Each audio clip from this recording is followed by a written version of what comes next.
Buntag sa atong tanan mga ka-idol. May adlaw mga ka-idol.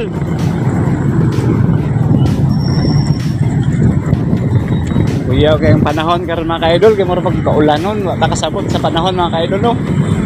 Pagkaulanon, mura kainiton. Padaw.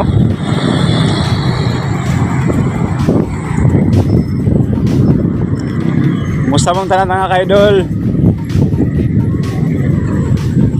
Baka na po yung mga nangdakpan, no? Nangadakpan nga wala magsuot og helmet mga ka-idol. So kung man niya kitag syudad mga ka-idol, magmotor single ta, magsuot kita og helmet mga ka-idol. Para di ta maka-penalty mga ka-idol. O na say ordinansa o sa timo pagmotor ta.